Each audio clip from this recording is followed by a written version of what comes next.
3, 2, 1. Selam. Merhaba. Ne yapıyorsunuz sevgili dostlar? Şey diyecektim ben direkt ya. Neydi? 81 il Türkiye turumuzun 9. şehri Koş koş koş koş koş koş koş koş koş. Kırşehir'deyiz. Karavanla 81 il Türkiye turumuzun 9. şehrine vardık. Kırşehir'deyiz. Gördüğünüz üzere güneş batıyor ve biz konaklamak için bir nokta arayacağız. Biz geldik Kırşehir. Biz geldik Kırşehir. Konya ve Aksaray'dan sonra Kırşehir'de yeşil görmeye başladık. Evet.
Günaydın Max. Günaydın. Hadi gel dışarı çıkalım. Hadi bakalım. Hadi bakalım neredeymişiz? Hoppa. Hoppa. Ah. Neredeymişiz Max? Gel bakalım. Nerede bu çocuk? Neredeymiş bu çocuk? Neredeymiş? Nerelere gelmiş? Kızılırmak Nehri'nin kenarlarına mı gelmiş bu çocuk? Bu çocuk Kızılırmak Nehri'nin kenarına mı gelmiş? Gel gel gel. Gel gel gel. Gel. Ha, ne güzel bir yere gelmiş bu çocuk. Güzel bir yere gelmiş. Tam Meksik. Tam Meksik. Evet. Güzel bir yer değil mi? Gel gel gel gel gel gel gel. Heh. Oldu mu? Oldu mu? Ay, çok soğuk Max. Yürüyelim. Hadi gel. Hoppa. Dur, dur. Diken mi battı gene? Ya ne çok diken varmış Max burada. Bakayım. Hadi gel dikkatli yürü, dikenlere basma. Evet, dikenlere basmadan yürü. Evet. Sevgili dostumuz Emre sayesinde odun stoğumuz tamam. Hem ön depo hem arka depo komple doldu.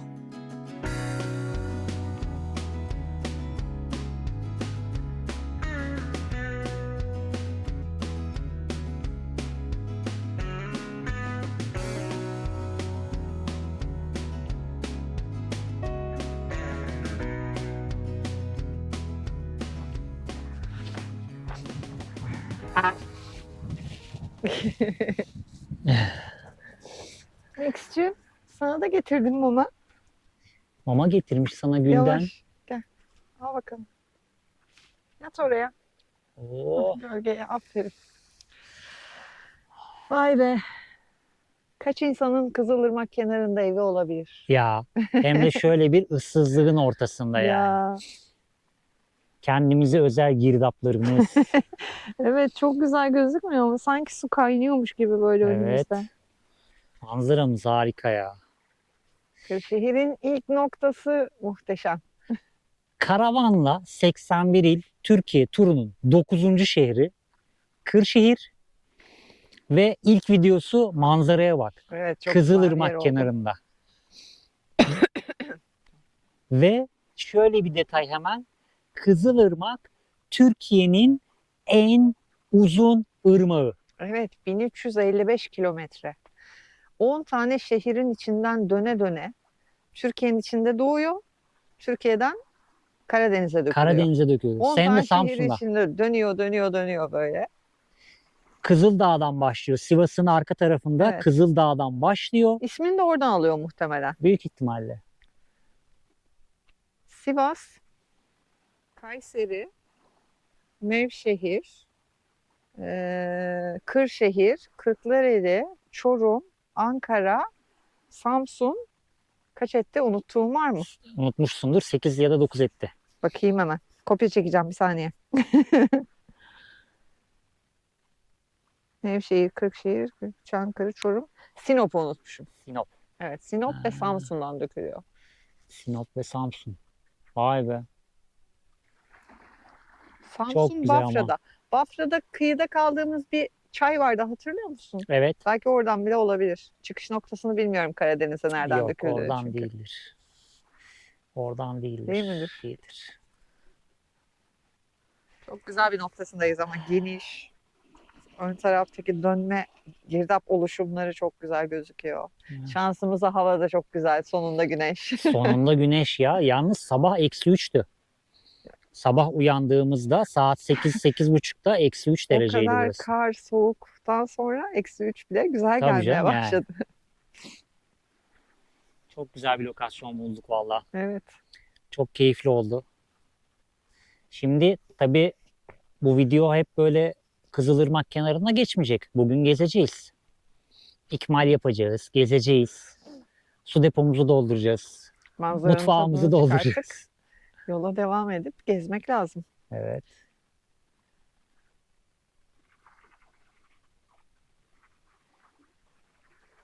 Kocuğum. Hadi gidelim mi Max? Evet. Manzara keyfi çok güzel ama maalesef ne içme suyumuz, ne kullanma suyumuz. Hiçbir şeyimiz Hiçbir kalmadı. şeyimiz Hatta kalmadı. bulaşıklarımız bile ortada. Evet. Şu en yakında bir çeşme bulup bulaşıklarımızı yıkamamız lazım. Evet. O zaman hadi bakalım. Ben şunları Sen alayım. bunları al.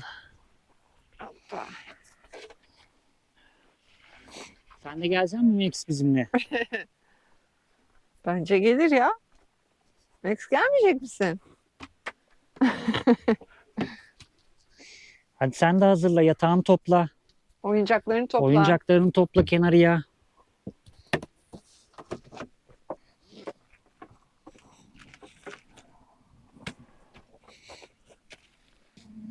Hoppa.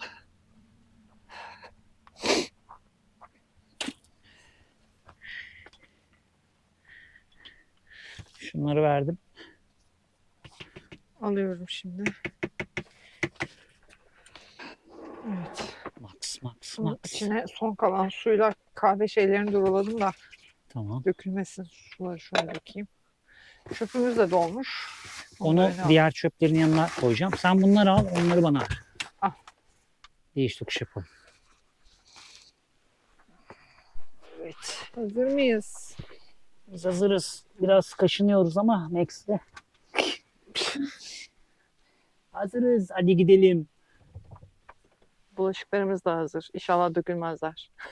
Hem de bizi nasıl bir yol bekliyor. Evet, bir toprak yoldan çıkacağız.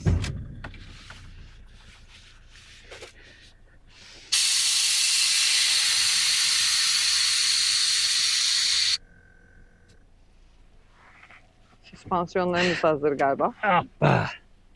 Süspansiyonlarımız daha hazır değil. Birazdan hazırlayacağım onları. Şurası biraz fazla mıcırlı. Fışır fışır sesler geliyor. Ama asıl sorun burası değil. Evet, asıl sorun burası. Şimdi kameradan ne kadar belli oluyor bilmiyorum ama yolun halini görüyorsunuz. Bakın yolun hali bu. Şimdi Eğilme, çukur. nehir süspansiyonunu size hep karavanla konaklarken gösteriyorduk ama sadece o işe yaramıyor. on-air süspansiyon bu tür engebeli yollarda eğer ki su depolarınız aracın altındaysa ya da tutunma zorluğu çekiyorsanız hemen süspansiyonları maksimum seviyeye çıkartıyorsunuz.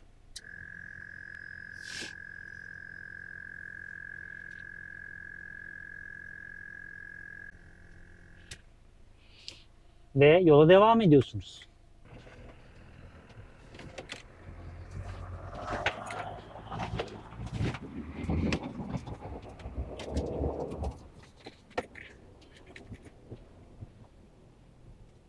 Evet, gördünüz. Sadece konaklamada işimize yaramıyor bu sistem. Bütün karavancıların sahip olması gerektiğini düşündüğümüz bir malzeme bu. Şimdi tekrar yol pozisyonuna geri döndürüyoruz.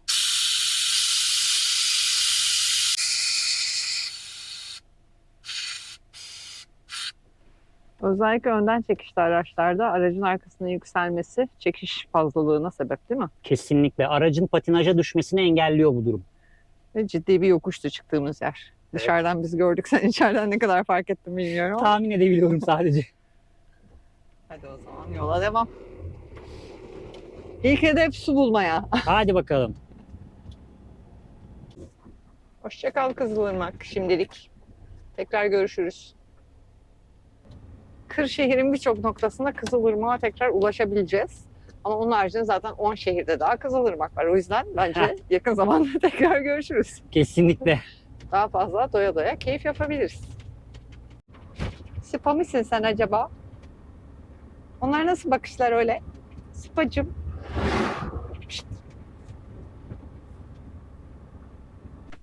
Şurada bir çeşme gördüm ama O akıyormuş. Yerler ıslak ama şu anda akmıyor sanki. Ha, akıyor. akıyor.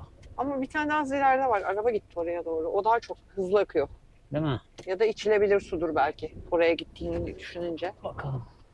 Burası Amcaya merhaba demiş oluruz. Buradaki su yerin oraya gittiyse vardır bir bildiği. Bir daha süspansiyon şişiriyoruz. Süspansiyonun bu yeni versiyonu çok iyi oldu. İstediğin zaman anlık indir kaldır. İnanılmaz kolay oldu. Öbür türlü olsa şarj dayanmamıştı Bak, şu ana kadar. Çok sessiz bir kompresörü var ve inanılmaz hızlı şişiriyor ve hızlı indiriyor. O yüzden muhteşem. Karavanına air süspansiyon takmakta soru işareti olanlar varsa bize yazsınlar. Biz bütün soru işaretlerinizi gideririz sizin. Evet. Reklam falan değil. Sakın yanlış anlamayın. Her karavancının elinin altında olması gereken bir uygulama bu. Peki şu anda niye şişiriyoruz? Çünkü sen bulaşık yıkayacaksın. Arka taraf bayağı eğimde kaldı durduğumuz yerde. Düz durma gibi bir şansımız yok. Yolda durmamız lazım düz durmak için. Hem su deposunu doldururken göstergenin doğru göstermesi açısından hem de ben bulaşık yıkarken sular doğru yere gitsin. Yok yok, hiç sıkıntı değil. Acelemiz yok bizim ya. Bizim acelemiz yok. Çok güzel bir içme suyuymuş çeşme. O yüzden arkadaş da buradan dolduruyormuş. Biz de o zaman öncelikli olarak içme suyumuzu dolduralım, değil mi? Son suyumuzu bulaşıklar için harcayayım.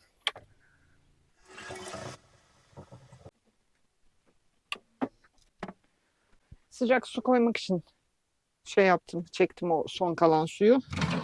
Şu tüpümüzü açalım. Suyu koyayım da bir an önce. Aynen, o kaynasın o esnada. Şunu da yukarı atayım. Tamam. Onu doldurunca. Hoppa. Hoppa. Hiçbir yerde diyor bulamazsın diyor böyle su diyor. Biz diyor hep diyor buradan diyor alıyoruz suyu diyor. Ya. Evet. İyi ki takılmışız peşine. Vallahi iyi ki takılmışız. Allah. Suyun taziği çok.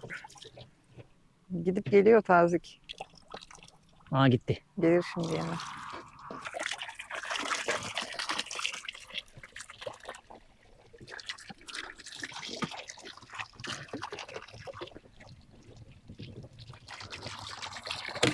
Su doldurma savaşları. Evet.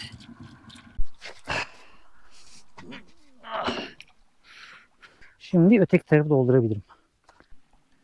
Şeyle su doldurmak zor olmuyor mu? Hortum kullanın ya da işte motorlu şeyler var ya suya koyuyorsun. Kovaya doldurup öyle Dalgıç yapıyorsun. pompalar. Onları tavsiye edenler çok oluyor ama böyle çeşmelerde şişeye doldurmak bile bazen zor olabiliyor. O yüzden beşliklerle doldurmak her zaman daha pratik geliyor bize. Bir de içinde ne var onu görüyorsun. Evet. Birçok yerde doldurmaktan vazgeçtik. Evet.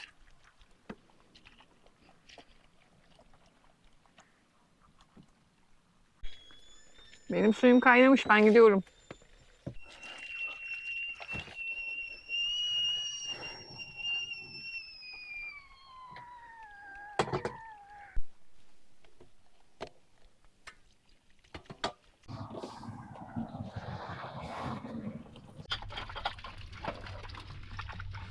En doğal haliyle karavan hayatı.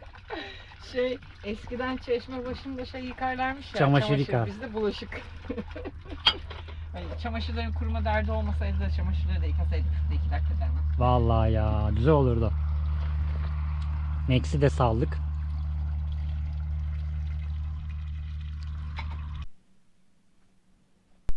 Nasıl gidiyor Gülcan Hanım? Bitti. Ocağı da sileyim. Tamam. Durulayacağım. Çok iyi. Biz de Max'le köstebek avına çıktık. Ya, Evet. görebildiniz mi? Gördük köstebekleri de Uzaktan Max'in koşuşuna hepsi kaçtı. Ya. Ve Max onları toprak altından takip ediyor. Göreceksin ama çok komik ya. Hareketlerini yapıyor. Bazen toprağın altına öyle yapıyor ya. Belki de onlarda da köstebek Belki. ya da başka böyle şeylerin hareketini algılıyordu. Belki de.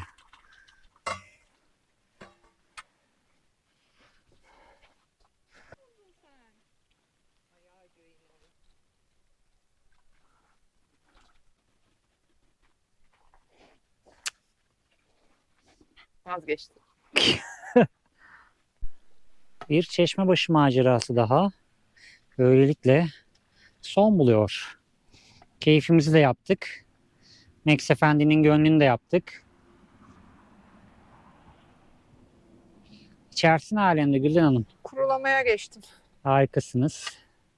Çamaşır makinemiz kurulama, çamaşır diyorum. Bulaşık makinemiz kurulama aşamasında. Az sonra bitiyor. Antwerp'ten Çeşmebaşı sohbetleri. Çeşme başında karavan hayatı. Belki birçoğunuz bilmez. Eskilerde köylerde çeşme başları çok önemli. Evet. Köyün tüm dedikodusu, aşıkların toplanma yeri, artık kararların alınma yeri, çeşme başları çok önemli. Dedikoduların döndüğü yer. Tabii ki.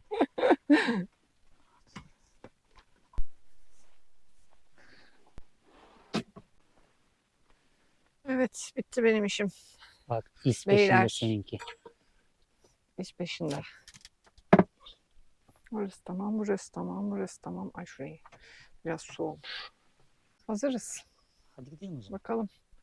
İş peşinde nerelerde? Oo, geziyor. Geziyor ya baksana. Köstebek avcısı. Max buldun mu? Hadi ama. Bul da akşam yemeğini çıkartalım. Köstebek mi yiyeceğiz? Çok şirinler ama ya. Beslenir ki bu. Beslenir vallahi. Hadi Max gidelim. Hadi gidelim artık. Hadi gel, bitti benim işim. Gel kuzum. Koklamaktan da vazgeçemiyoruz. Tabii.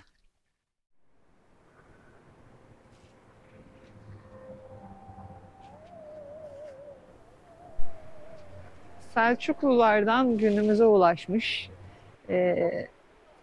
İpek Yolu, tarihi İpek Yolu'nun köprülerinden biri. Kesik Köprü burası. Kesik Köprü Kırşehir'le Konya'yı bağlamak için İpek Yolu döneminde yapılmış. 1248 ya da 46 idi. Kesik Köprü ismini de 18 ve 17. yüzyıllarda üzerinde kervanların yolunu kesen eşkıyalar yüzünden almış. Yol kestikleri için Kesik Köprü demişler buraya.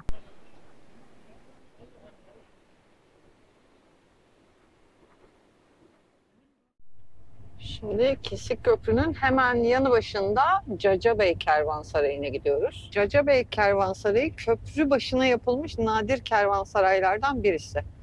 Yine Selçuklu döneminden kalma. Tadilat görmüş. Köprü de aynı zamanda tadilat görmüş. Az önce söylemeyi unuttum galiba. Evet. 2000-2007 yılları arasında tadilat görmüş. Kervansaray da aynı şekilde. Fakat sonradan biraz başıboş bırakılmış gibi. İnşallah açıksa görebiliriz. Kilit mi o kapıdaki? Yok, bir halka bir şey var ama kilit mi bilemedim. Yaklaşıp bakalım. Hadi bakalım. Bu kapı açık. Ama diğer burada kapı kilit kapalı. var. Tadilat görmüş, duvarları sağlamlaştırılmış, yenilenmiş. Fakat Evet. hani daha önce gezdiğimiz o dolu kervansaraylar gibi içinde bir şey yok zaten. O yüzden merhaba güvenlik kamerası. Buradan içeriği. Şuradan içeriği göstereyim.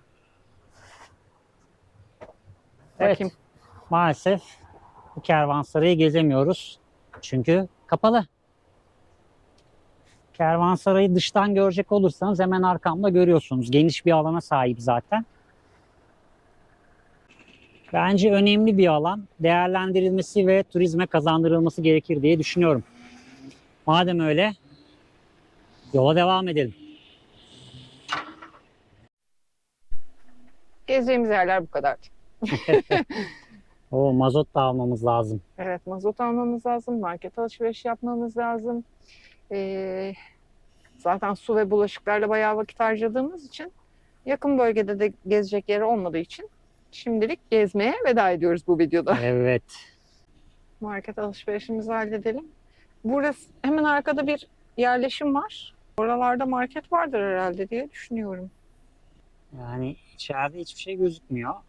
Hiçbir şey gözükmüyor içeride. Aa, Hı. ama küçük de bir yer Küçük değil köy. aslında ama Aşkım herkes ekmeğini kendi yaptığı için markete çok ihtiyaç olabilir. yoktur bu O zaman bölgede. biz bir market bulalım. Ondan sonra konaklayacak yer bulalım. Evet. Bakalım Hadi bakalım. sonrasına.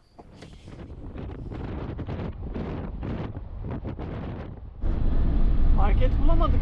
Petrole geldik. Evet. Arabanın karnını doyuralım bari.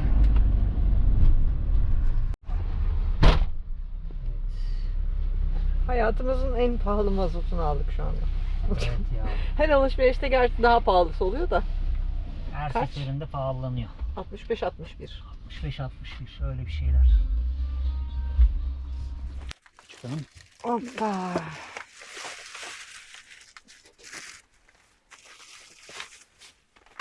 Arkadaş benziniydi, suyuydu derken akşamı yaptık. Vallahi öyle oldu. Yemekte ne var Gülden Hanım? Valla sabah kahvaltıda da biraz az yedik sanki. Çok acıktım o yüzden. Yemekte ne var biliyor musun? Hı. Döner dürüm. Oo, Hem de et dönerden dürüm. et dönerden dürüm. Peki. Evet. Şimdi arkadaki poşetlerini kaldırayım. Bunu da koy. Güzel mi? Onay verildi mi? Evet. Onay çok Bunu da önemli kokmak bizim ister için. misin? Evet. Bu da yumurta. Tamam mı? Bunu da onay verdiniz mi Max Bey? Evet. Aferin. Çak. Aferin. Kaşık çatallık bir şeyimiz yok. Evet. Yanına Dolaba turşu ister misin? olur. Dolaba girecekleri uzatsın. Şu mesela. Olur. Ya da dur ben sen hazır açmışken şuradan Tamam. yetişeyim. Plastikleri sonra koyarız diye Evet bunlar düşünüyorum. yıkanacak. Şey salçayı alabilir miyim? Salçayı kullanmayacağım şimdi. Aa kullanacağım. Nereye alıyorum? Ya. Nereye alıyorum acaba? Şey yerleştireyim şeyine girince. Ben senin tezgahını boşalttım. Tamam. Bayram şekerlerimiz de hazır. Bayramdan sonra paylaşılmaz mı bu video? Bilmiyorum artık. Siz ne zaman izleyeceksiniz bu videoyu bilmiyorum ama bizim bayram şekerimiz hazır. Bayramlaşmaya gelen olursa gelecek olan ilk 6 kişinin, hadi ikisini biz çık, ilk 4 kişinin çikolatalı kaşıkları da hazır. Evet. Gelecek olan ilk 4 kişi şanslı. Sonrasına paramız yetmedi. Bu kadar bir tane alabildik. Bayramda bizi yakalarsanız Evet. ilk güne özel bitter çikolatalı çikolata kaşıklarımız var. Çikolata kaşıklarımız var. Ya sen ne kadar uslu bir çocuksun ya. Ben ne kadar maşallahım var. Şunları vereyim mi? Rahat rahat Olur, dök rahat suyuyla rahat beraber. dökeriz. Benlik bir şeyin var mı? Şu anda yok bence. İçerisi iyi, sobayı yakmıyorum. Hayır hayır. Tamam. Gerek yok şimdilik. Yemekten sonra bakarız. Çaktırmadan baksana. Ya bu nedir bu ya? Ya bu çene nedir? Bu çene burada ne yapıyor ya? Yalnız ben bir şey diyeceğim. arkadaşlara. Hı. Ve bana İşte demeyeceğim. hayır, sana demeyeceğim. Ben işime bakayım o zaman. Ah Max, vah Max deyip duruyorlar. Max'e nazar Ya değdi. evet. Max 2 gündür çok böyle Keyifsiz. Max gibi değil. Evet, gerçekten keyifsiz. Yürümek istemiyor. Acaba dedik ayağına mı bir şey oldu? Bir böyle hafif aksıyor. Evet. Sonra bir şey var böyle Gel yukarı. yalanma durumu var böyle sürekli. Midesi mi bulanıyor? Yani Anlamadık. midesini mi üşüttü dedik. Atla. Ama Aferin sana. ama iş dönümde bir şey yok. Evet. Yani iştahında bir şey yok. İşte köpek ailesi olanlar bilir. Kakasında bir problem yok. Evet. Ondan Hasta. sonra o zaten İşte görüyorsunuz tabii ki. Ya dur ne yapıyorsun? ama bir durgun sanki ya da bize öyle geliyor Yok bilmiyorum. yok durgun normalde. Yani o şeyde Bu açıyı görmeniz lazım. gördüğünüz gibi iştahında bir şey yok. Kesinlikle hiçbir şey yok iştahta. Koltuk altından girmek nedir ya? Göremiyor Gülden. Azıcık kenarı kaysan sen de. Ama böyle bir durgunluğu var yani bariz. Evet. Yani neden kaynaklandığını bilmiyoruz. O yüzden lütfen yorumlara Max için bir nazar boncuğu bırakın. Evet. Nazara geldiğini düşünüyoruz. Evet. Çünkü son birkaç videoda dikkat ediyorum. Hep özellikle kar videosundan sonra Evet. aman da Max, aman da Max. Bütün yorumlar Max. Hatta hani Max olmasa sizi izlemeyeceğimlere kadar gidiyor. Tabii tabii. Ya, Max'i sevenler ayrı. biz de seni seviyoruz balım. Bakma bana öyle. Evet, senin fan kitlen ayrı, bambaşka. Onun Sürekli farkındayız. adım geçiyor. Ne oluyor acaba? Niye Tabii. Max diyorsunuz acaba diyor. Ya eşek spam benim. Oraya Poşet mi yok? koyamazsın. Poşetimiz yok. Max patini çek. Islak mendil bez bir şeyler Hayır değil. hayır. Aldım şurada. Ben aldım. Kırşehir Türkiye'nin en uzun nehriyle başladı. Daha ne olsun? Evet. 10 Kırşehir. tane şehirden geçiyor. Ve Kızılırmak. Kırşehir bizim kaçıncı şehrimiz? 9. 9 mu? Tüh 10 mu diyecektim ya. 9. şehrimiz. Evet Mor sevgili şehir dostlar. deyince. 81 il, hatta karavanla 81 il Türkiye turumuzun 9. şehrindeyiz. Mazot olmuş 65 lira. Allah. Mazot zamlarına inat gezmeye devam ediyoruz. Peki nasıl devam ediyoruz? Sizin sayenizde devam ediyoruz. Sizlerin desteğiyle devam ediyoruz. Benlik bir şeye ihtiyacın var mı? Çok harıl harıl gördüm seni. Evet çünkü ikisine birden yetişmeye çalışıyorum. Ben ne yapayım? Ne yap? Sus be kenara çekil. Beni meşgul etme. Tamam. Seni meşgul etmeden içecekleri doldurayım. Pul biber istiyor musun? Evet. Ne güzel bak. Bir şey unuttun mu adım adım yürümek derdin yok. Nasıl Her yani? şey, bak oturduğum yerden her şeye ulaşabiliyorum. Evet. Her şey elinin altında. Evet, salça sosumuz tamam. Senin şuna asayım mı, sereyim mi? Bence masada ayarlayalım aşkım. Tamam. O zaman Bunu da kapattık. şöyle yaptım. Şimdi. Ben şöyle çiftliymiş gibi Maxim kaçabilir misin? sereyim. Teşekkürler. Şimdi. Bunlar küçük lavaşlar ya. Hı. Şöyle az yapıp 2-2 de yapabiliriz. O da olabilir. Max'in pozisyona bak. Hazır oldu bekliyor değil mi? Evet. Tam arkanda. Hemen topuğunun dibinde. Evet. Yüzündeki bütün şirinliği kullanıyor şu anda. Gözler geriye çekilmiş. Sos istiyor musun? Evet. Hayır. Sevgili dostlar, fazla lavaşımız var. Evet. Yemek Buyurun. isteyen varsa buyursun gelsin. Karnı aç olan varsa bekleriz. Soframız Halil İbrahim sofrası. Az veren candan, çok veren maldan verir. Üstlerine bağladık. Şeyden. Neydi o? İzlediğimiz. Avrupa yakasına takıldık da bu ara. Evet. Oradaki amcadan Tahsin kaynaklı. amca gibi. Bunu da diğerlerine. Onu ver bana sen. Sen Evet. diğerinden yürü. Hoppa. Bizlere afiyet olsun. Aç olan buyursun. Gelsin, soframız herkese açık. Karnı tok olanı biraz sonra kahveye bekleriz. Evet, kahvelerinizi hazırlayın. Kahve sohbetinde görüşmek üzere.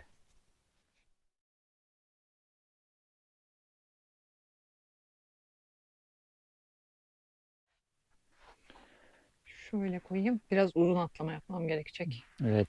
Çocuk yatıyor lütfen. Max aşağıya yayıldı da. Tutayım ben seni. Terliklerimi çıkarayım şu taraftan. Şu alanı komple kaplamış buzdolabının önüne kadar. O yüzden biraz uzun atladım. Ben de YouTube'a bir iki yorum gelmiş. Onları hemen dedim cevaplayayım da. Evet, son videonun yorumları Yakalandım. birikmiş bugün. İşlerle uğraşırken, gezerken.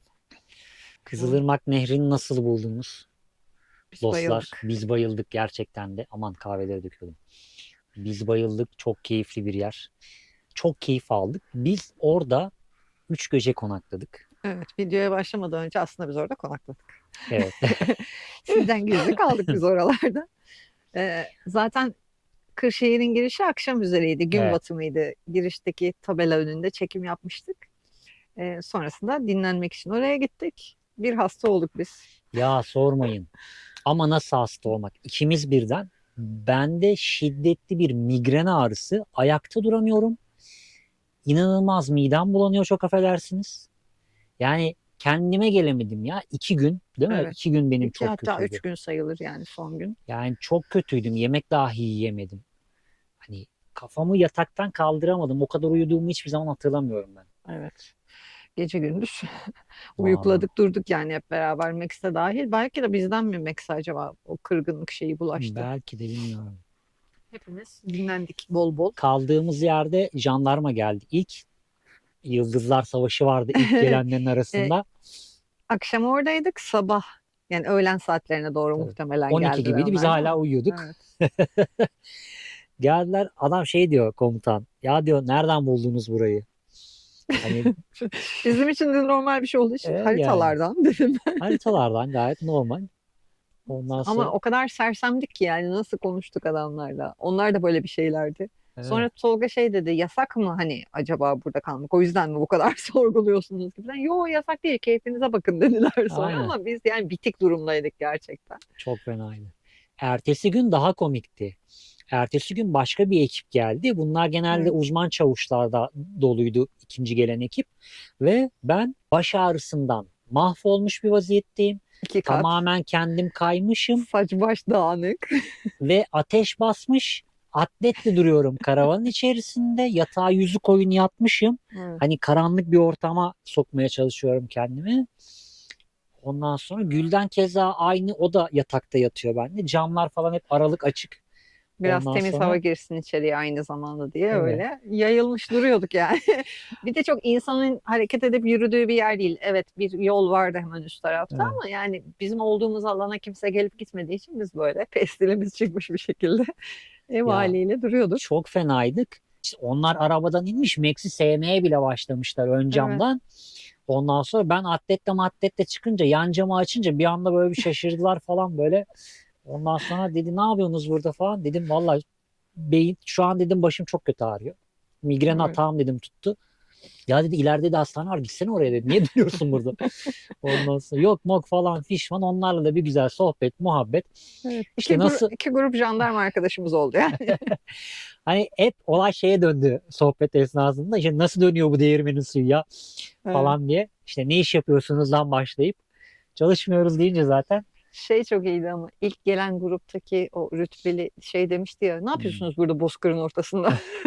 Nevşehir'e gitsenize. İşte bir yer, Aynen. birkaç yer daha tavsiye etti. Şuraya gitsenize, buraya gitsenize. Artık oralara da gideceğiz. Ya, çok Bozkır'ın güzeldi ortasında ama. ne yapıyorsunuz? Gerçekten Bozkır yani Kırşehir adı gibi. Evet. Bir işte su kıyısında ağaçlar vardı. Onun haricinde her yer, şimdiye kadar gördüğümüz her yer diyelim. Evet. Öyle düzlük, boşluk, ağaçsız. Şimdi diyeceksiniz ki ya siz en son Aksaray şehir merkezindeydiniz. Aksaray şehir merkezinden hemen haritaya bakıyorum. Niğde daha yakındı size. Evet. Ya da Nevşehir. Nevşehir Daha yakındı size. Kırşehir ne alaka? Dediğinizi Kırşehir duyar olsun, gibiyim. değişiklik olsun dedik. Çünkü Şaşırtmaç yapalım dedik. hayır. Çünkü Aksaray'ın en üst noktasında, Kırşehir'in içine doğru giren o en üst noktada 2 tane türbe varmış. Bir Yunus Emre Türbesi, Bir de Tapduk Emre. bir de Tapduk Emre Türbesi. Biz de tabii Aksaray videosunu kapatmış bulunduk. Ama hadi madem buraya kadar geldik orayı da görelim, görmeden geçmeyelim dedik ve biz oraları gezdik. İtiraf ediyoruz. Siz gezdik. Evet, evet. Ondan sonra oraları da gezdik. Oraları gezdikten sonra o burun maalesef Kırşehir'in içine doğru giriyor. Mecburen Kırşehir'e gelmiş olduk. Evet. Yoksa Bir de- aslında güzergahımız Nevşehir tarafıydı. Yani bir yandan da aslında iyi oldu bence Kırşehir'e gelmemiz. Evet. Çünkü işte mağaralar, antik kentler, işte Aksaray'da bol bol gezdiğimiz vadiler. Kiliseler, vadiler. Herkes hoşlanmayabiliyor bunlardan. Böyle bir soluklanma molası gibi olacak Kırşehir. Ondan sonra Kapadokya tarafını gezmeye devam edeceğiz tabii yine. Evet. Ya Ihlara Vadisi'ni gezdik. Bence çok güzel ve birçok kanalın gezmediği kadar detaylı bir gezi oldu Ihlara Vadisi. Ama izlemelere baktığım zaman şu anda en düşük izlemelerden bir tanesi Son Ihlara videoların Vadisi. arasında en düşüklerden biri Yani. kaldı. Yani çok sevmiyorsunuz. Biz de farkındayız ama biz ev konforunda Sevenler var. ülkemizin... Onları da ayrıca söyleyeyim şimdi. Bir dakika biz evet. seviyoruz. Çok Lütfen. sevenler de var. Her detayıyla inceleyip izleyenler. Hatta ben gittim gezdim ama bu detayları fark etmemiştim. Sayenizde gördüm diyenler de var. Onları ayırıyorum kenara. Evet. Videoyu dikkatli izleyip notlar alıp sonra bize yorumda bunları söyleyenler de Evet, var. evet. Onlar okey. Onlar bizim canımız zaten. Onlar okey. Sizi çok seviyorum. Ben de. Evet. Yani ya bilmiyorum bu kanal bir şey oldu. Kaldık böyle bir. Kaç takipçimiz var bizim? 6340'lardayız. Evet. Yani Artış devam ediyor sürekli ama tabii belli bir doğrultuda ufak ufak 5000'e devam ediyor. kadar çok iyi geldiğimizi düşünüyorum ama 5000'den sonrası bir yavaşladık. Neden oldu bilmiyorum. İzlenme sayılarımız stabil devam ediyor. Artmıyor. Dostlar destek olun bu kanala. Hani güzel bir şey yaptığımızı düşünüyoruz. Sizden gelen yorumlarda da bunu görüyoruz. Gerçekten yapılmayan bir şeyi yapmaya çalışıyoruz. Yani gidip Antalya'nın e, kışı geçirilebilecek herhangi bir sahil beldesinde 4 ay 5 ay orada kalıp sonra hadi biz Türkiye turunun işte bilmem kaçıncı bininci günündeyiz diyerekten sizi kandırmaya çalışmıyoruz.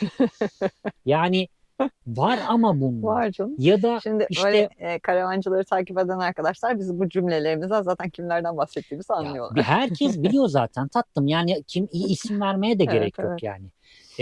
Ya da işte 3 ay gezip 2 ay video paylaşıp sonra ortadan kaybolmuyoruz. Ondan sonra 3 ay gezip bütün sene aynı bölgenin videosunu paylaşmıyoruz. yani ya da gidip işte evimizin arkasında bir alanın göl olan bir alanın her bir köşesinde 3 haftada bir farklı video paylaşmıyoruz. Biz mazot zamlarına inat ülkemizi gezmeye çalışıyoruz. Gezerken de size bunu ev konforunda izletmeye çalışıyoruz ve mümkün mertebe her detayıyla. Yoksa biz de biliriz. İşte öyle sansasyonel çekimler, hiç sizlerle muhatap olmama, kendi havamızda takılma. Bunların en büyük örneği sevgili dostlar Japon karavancılarda var.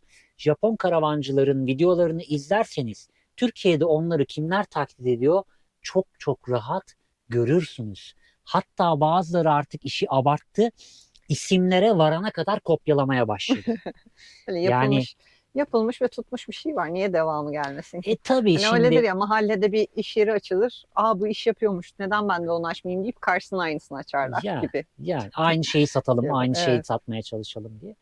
Yani ben özel bir iş yaptığımızı düşünüyorum Ayrıca ama sadece gezmekten bahsettin sen ama sadece gezmek değil, karavan hayatına dair çok fazla püf Çok, noktası, tabii karavan yaşamına dair püf noktalarını paylaşmaya çalışıyoruz. Edindiğimiz tecrübeleri aktarmaya çalışıyoruz ki karavan hayatı deneyimlemek isteyen insanlara da işte kulağına bir küpe olsun ufaktan. aynen öyle.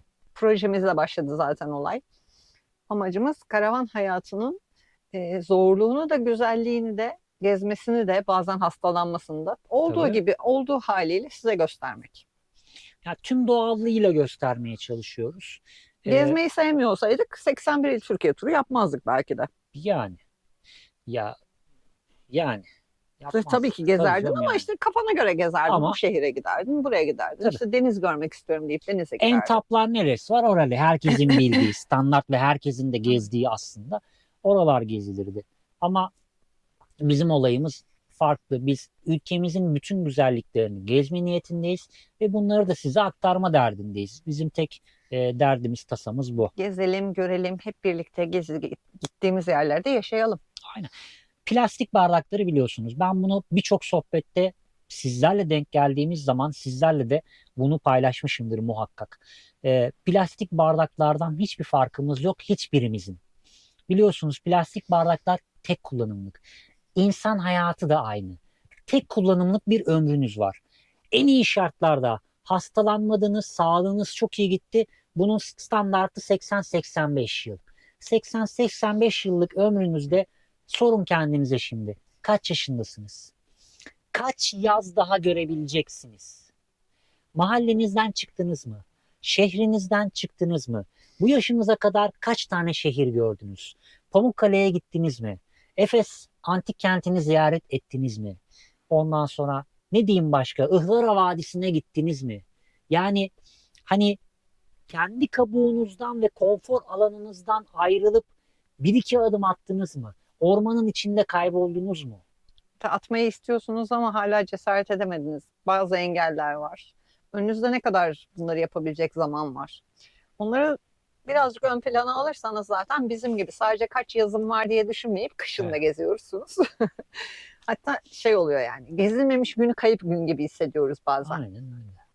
Yani bizim maddi imkanlarımız şu anda ikimizden biri emekli olmuş olsa emin olun video içerikleri çok çok daha dolu olur. Çok daha hızlı turlar izlersiniz. Kesinlikle öyle. Yani çok hızlı turları izlersiniz. Mesela Türkiye kıyı sınır şeridi 616 gün sürmez de işte 365 gün sürerdi. Yani evet. Yani yine doya doya gezerdik ama hani bir tık daha hızlanmış olurduk. Ya bunda da aynı. Bizim hesaplarımıza göre 5 ya da 7 yıl bandında bir şey sürecek 81 il Türkiye turu. Evet. Mesela kıyı sınır şeridi sorunu hiç hesap etmeden yola çıkmıştık. Ne kadar sürerse diye. Bunda Evet. da öyle düşünüyoruz ama şu andaki gezdiğimiz, hareket ettiğimiz hıza dayanarak hesaplarsak yine Evet. 5-6 yıl sürüyor. Yani 5-7 yıl bandında bir şey sürecek. Belki daha fazla sürecek. Belki daha fazla sürecek. Belki daha kısa Belki daha az sürecek. sürecek. Belki daha az sürecek. Yani bilemiyoruz bunu. Belki şartlar farklı şeyleri getirecek. Yurt dışı imkanı doğacak ve biz tası tarağı toplayıp yurt dışına çıkacağız. Yani bunlar hep ucu açık şeyler. O yüzden şunu demeye çalışıyorum. Hani çok dallanıp budaklanmaya başladım ben gene. 81'i Dağıtmayayım. tamamlamadan çıkmayız ya. Çıkmayız. Tur hızlanır. Çıkacağız deyince şu anda gezemediğimiz yerler canlandı gözümde. Yok yok.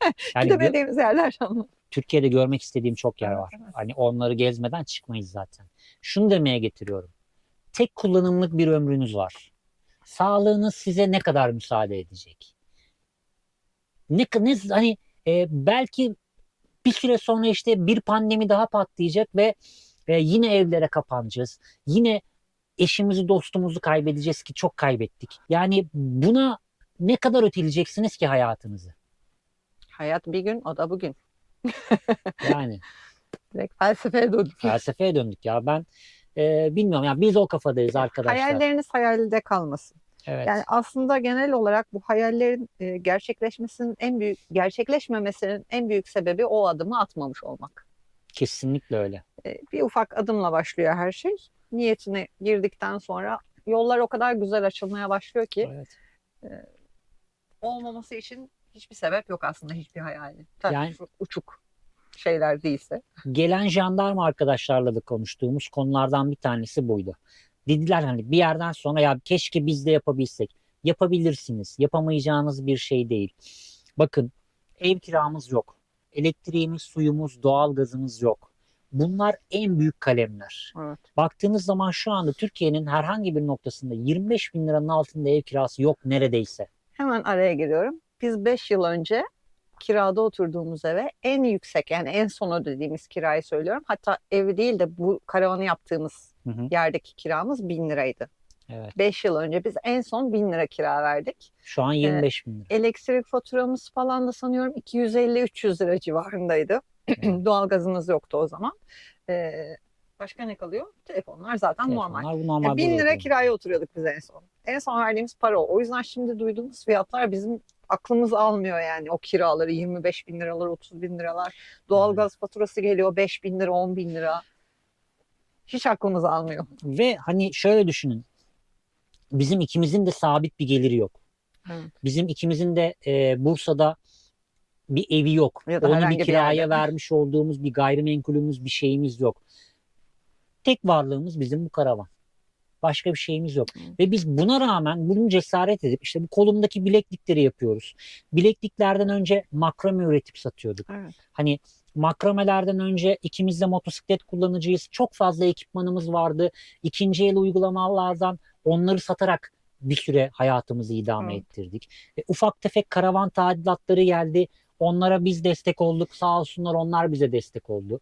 Hani hep bu şekilde çorbayı kaynatmayı başarabildik. Sonra totalde gün sonunda baktığınız zaman mutfak yanınızda geziyorsunuz. Dışarıda yemek yememeye başlıyorsunuz. Çünkü sizin yaptığınız daha lezzetli ve ne yaptığınızı biliyorsunuz her şeyden önce. Evet.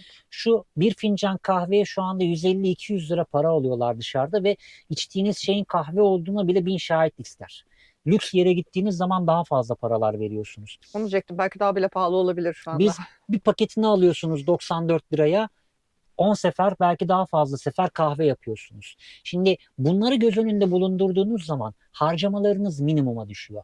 Ben hep diyorum bugünkü arkadaşlarla da aynı konuyu yaptık. Elektrik, su, doğalgaz yok. Ev kiranız yok.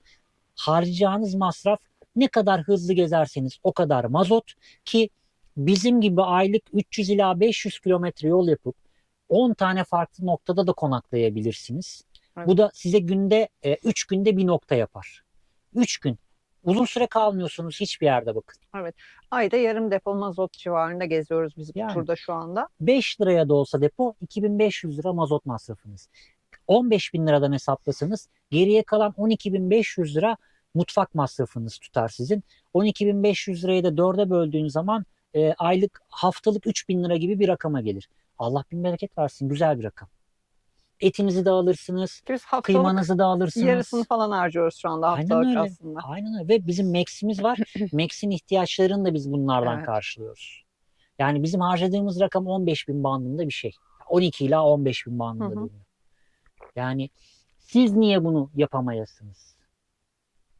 Olmazmış gibi geliyor işte o standart o düzene alışınca o çarkların içine Ha, o dönüşe tabii. alışınca hep insanların gözünde aslında hep şey böyle ötelenen şeyler biraz da göz korkutuyor ya böyle karşıdan. Mesela hep şey vardır.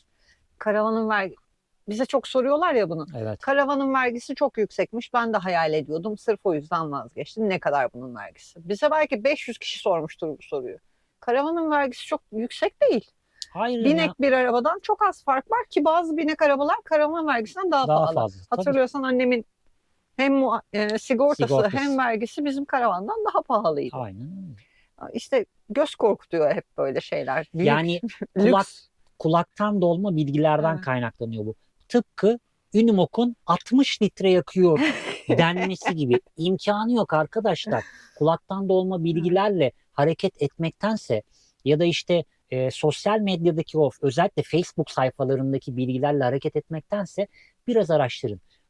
Ya işte öyle dostlar. Neyse biz çok uzattık. Evet, Kırşehir'in videosu böyle.